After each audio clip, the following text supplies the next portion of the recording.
दूसरे बूढ़े ने कहना शुरू किया, हे दैत्य सम्राट, यह खच्चर मेरी पत्नी है। मैं व्यापारी था। एक बार मैं व्यापार के लिए परदेश गया। जब मैं 1 वर्ष बाद घर लौटकर आया तो मैंने देखा कि मेरी पत्नी एक हबशी गुलाम के पास बैठी हास्यविलास और प्रेमालाप कर रही है। यह देखकर मुझे अत्यंत आश्चर्य और क्रोध हुआ और मैंने चाहा कि उन दोनों को दंड दूं। तभी मेरी पत्नी एक पात्र में जल ले आई और उस पर एक मंत्र फूंककर उसने मुझ पर अभिमंत्रित जल छिड़क दिया, जिससे मैं कुत्ता बन गया। पत्नी ने मुझे घर से भगा दिया और फिर अपने हास्यविलास में लग गई। मैं इधर-उधर घूमता रहा, फिर भूख से व्याकुल होकर एक कसाई की दुकान पर पहुंचा और उसकी फेंकी हुई हड्डियां उठाकर खाने लगा। कुछ दिन तक मैं ऐसा ही करता रहा। फिर एक दिन कसाई के साथ उसके घर जा पहुंचा। कसाई की पुत्री मुझे देखकर अंदर चली गई और बहुत देर तक बाहर नहीं निकली। कसाई ने कहा, तू अंदर क्या कर रही है, बाहर क्यों नहीं आती? लड़की बोली, मैं अपरिचित पुरुष के सामने कैसे जाऊं? कसाई ने इधर-उधर देखकर कहा कि यहाँ तो कोई अपरिचित पुरुष नहीं दिखाई देता, तो किस पुरुष की बात कर रही है? लड़की ने कहा, यह कुत्ता जो तुम्हारे साथ घर में आया है, तुम्हें इसकी कहानी मालूम नहीं है। यह आदमी है। इसकी पत्नी जादू करने में पारंगत है। उसी ने मंत्र शक्ति से इसे कुत्ता बना दिया है। अगर तुम्हें इस बात पर विश्वास न हो, मैं तुरंत ही इसे मनुष्य बनाकर दिखा सकती हूँ। कसाई बोला, भगवान के लिए सो ही कर। तू इसे मनुष्य बना दे ताकि यह लोक परलोक दोनों का धर्म संचित करे।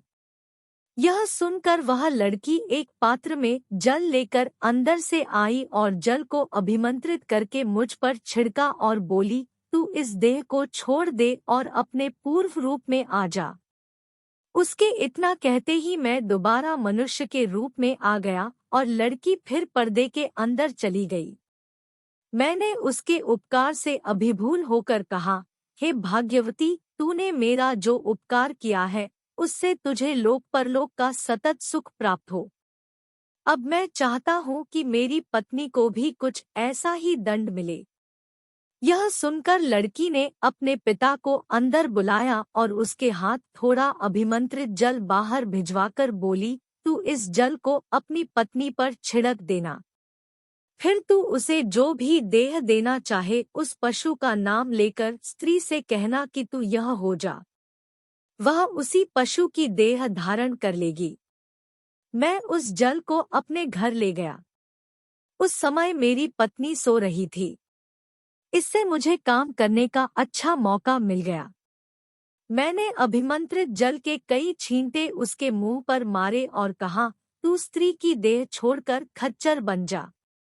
वह खच्चर बन गई और तब से मैं इसी रूप में अपने साथ लिए घूमता हूँ। शहरजाद ने कहा, बादशाह सलामत। जब तीसरा वृद्ध अपनी कहानी कह चुका तो दैत्य को बड़ा आश्चर्य हुआ।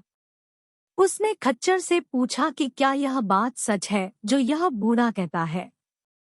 खच्चर ने सिर हिलाकर संकेत दिया कि बात सच्ची है। तत्पश्चात दैत्य ने व्यापारी के अपराध का बचा हुआ तिहाई भाग भी क्षमा कर दिया और उसे बंधन मुक्त कर दिया। उसने व्यापारी से कहा, तुम्हारी जान आज इन्हीं 3 वृद्ध जनों के कारण बची है। यदि ये लोग तुम्हारी सहायता न करते तो तुम आज मारे ही गए थे।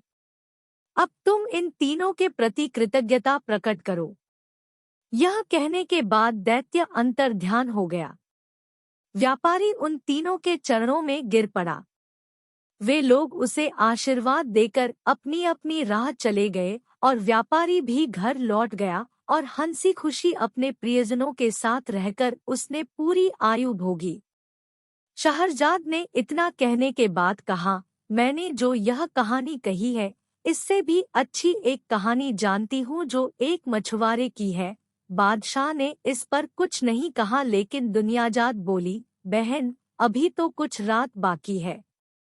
तुम मछुआरे की कहानी भी शुरू कर दो। मुझे आशा है कि बादशाह सलामत उस कहानी को सुनकर भी प्रसन्न होंगे। शहरयार ने वह कहानी सुनने की स्वीकृति भी दे दी। शहरजाद ने मछुआरे की कहानी इस प्रकार आरंभ की।